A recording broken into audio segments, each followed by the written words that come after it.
tonight is an Emmy award-winning actress who can be seen every Sunday night on The Practice. She also co-stars in the movie Happiness, which is in theaters right now. Please welcome Camryn Manheim.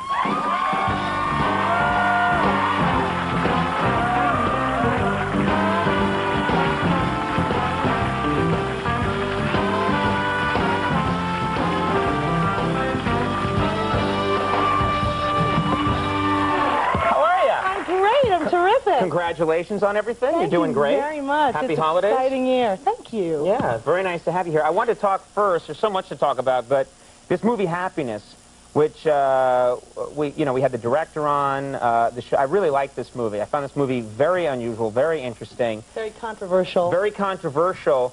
And I would think that people's reactions to this movie would be very strong. You either love this movie or you hate it. What's the reactions you've been getting from people? I was at a party last month, and I was talking about my favorite movie of the year, which is Life is Beautiful. Have you seen it? Yes. Oh, I know. Roberto Benigni was here. He was here on the show. Great terrific movie. It's a beautiful film. And I was talking to this woman, and I was saying to her how much I loved this film. And I said, I loved it so much that if you don't like it, we can't be friends.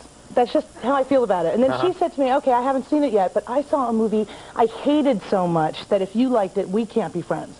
And I said, oh, what was that? And she went, Happiness. And I went, oh, God, I haven't seen it. I was afraid that she was going to beat me up or something. She didn't know? She didn't connect that you were in the movie? No clue. And then, of course, somebody tipped her off about 20 minutes later, and she came, profusely apologizing. But people have had incredible reactions to it, which is appropriate for that film. Right. You know? Movies should make you respond in some way. Exactly. People have very strong reactions to this show, as it should be. Absolutely. Very controversial. Very controversial. No, not at all. Very provocative. People are just like, who the hell are you and how did you get that job? Let's talk about your name. I grew up with a unique name. If you want to call it unique, yeah. Yeah. Weird and freakish, freakish. Watch it, you. I know. It was a burden when I was growing up to be Conan, and now it's a little more interesting now. But Camryn, what was it like when you were a kid and you had that name? Well, I'm sure it's hard for a lot of people to believe that I grew up with Camryn because I'm a Jew, and that's not a Jewish name. I am the artist formerly known as Debbie. So I grew up as a child as Debbie. Can you believe that? Your real name is Debbie? Yes, my parents, I don't know what they were thinking. It is the worst name in the world. I'm sorry, Deborah, Debbie's, any Deb, sorry. But I hated it when I was a kid. I think it's okay if anyone out there is named Debbie. Yes. You need some ratings? Yes. I can't alienate anyone. Whatever your name is, I love you. You're so forgiving. Yeah. But Debbie is a specific name. If you have a name like Debbie, you have to kind of be an up person, I think. Well, it didn't help that there was an entire series of porno films called Debbie Does Dallas when I grew up. So people really got me. But I would go away to summer camp, and I would change my name to anything. I was Dusty, I was Chloe, I was Blue. One year I was Those are Blue. all porno names, too, by the way. Have you seen Chloe Does Dallas?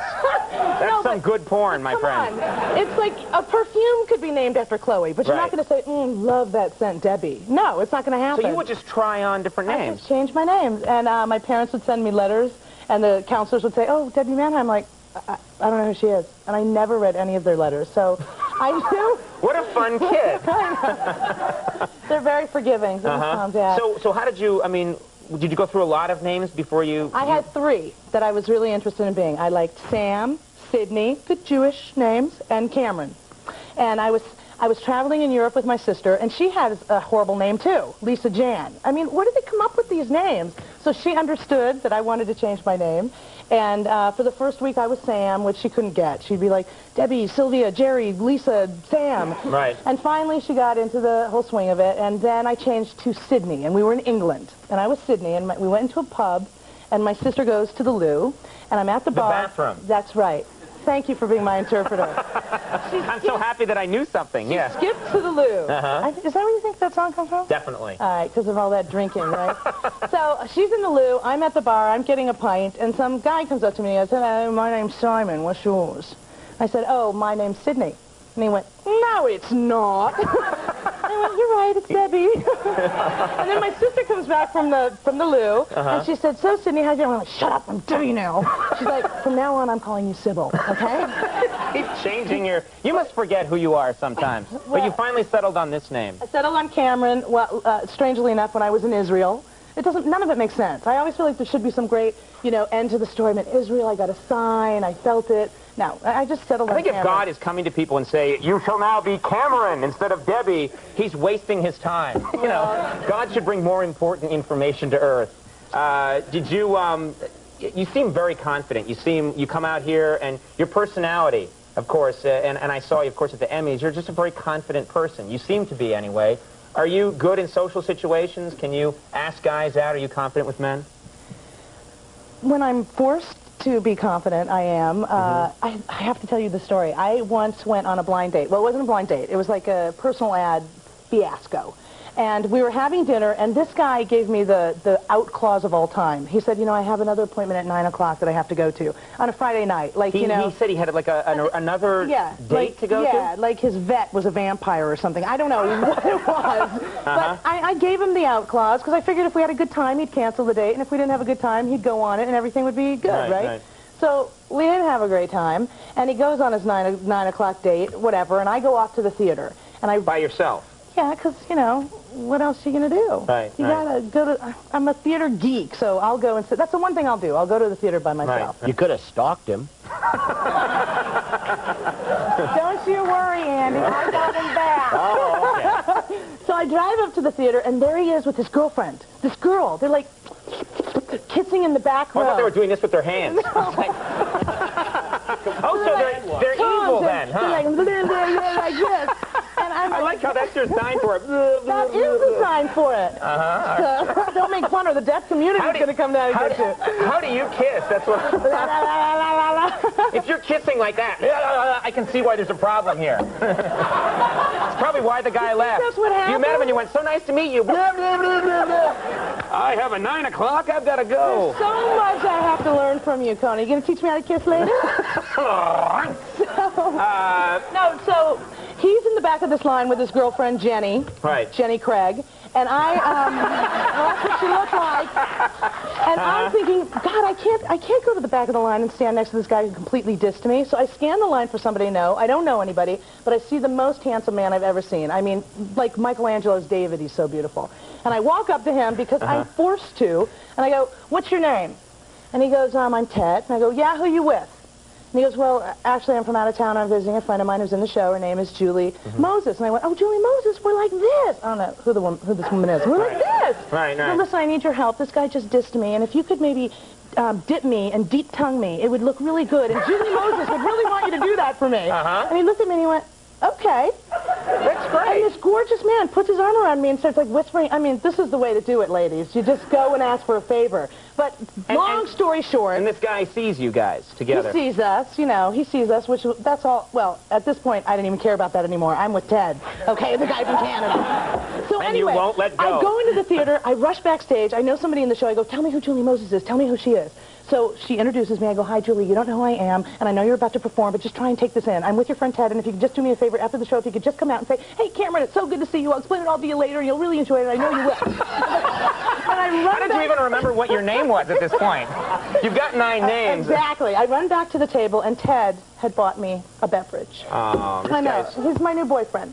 So we watch the show. It's beautiful. I look over to where Doug and his girlfriend Jenny are sitting. They're like in the loge because they don't know anybody. But we're in the VIP seats because we've got Julie. And we're like this. And after the show, as Julie promised, she comes leaping out of backstage. And she goes, Carmine, it's so good to see you. I was totally caught. I had to tell them the story. Carmine? Exactly. But wait, Carmine? It gets better. After Ted went back to Canada, I write him a letter to thank him for being such a great boyfriend, and he writes me back on Philip Morris stationery. Now, we know about Philip Morris. They don't only make cigarettes, they make Cheese Whiz and Miracle Whip. They are evil. Okay? And so Those are 2 of my favorite products. I like all products. You're going to find someone. Every time you come back here, they'll be on the street.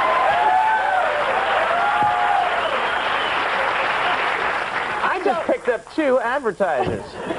Good for you. You also picked up 2 lawsuits. I'll just scurry those over to you, I called Julie, who we really did become friends. Right. And she said, you didn't know? And I said, no what? His father's not the president of, Philip Morris. And she went, no. Ted is the Canadian Marlboro Man model. You're kidding. No. So the guy who Those dipped are like me, the handsomest people on the earth. Yeah, and deep-tongued me was the Marlboro Man model. The Canadian Marlboro Man. Exact A. Which is even cooler. Yeah. He rides up on a horse and goes, eh? That's right. A, baby. We are unfortunately out of time. You were a lot of fun to talk Thank to. you. I hope you come back like really tomorrow. glad The practice is on Sunday at 10 o'clock p.m. on ABC. And good luck and congratulations. Golden Globes are next month. Things are going well for you. You Pretty deserve good. it. Thanks for being here. Thanks, Very Conan. cool. Camryn, Manheim, everybody. We'll see right back with Limp Bizkit. Stick around.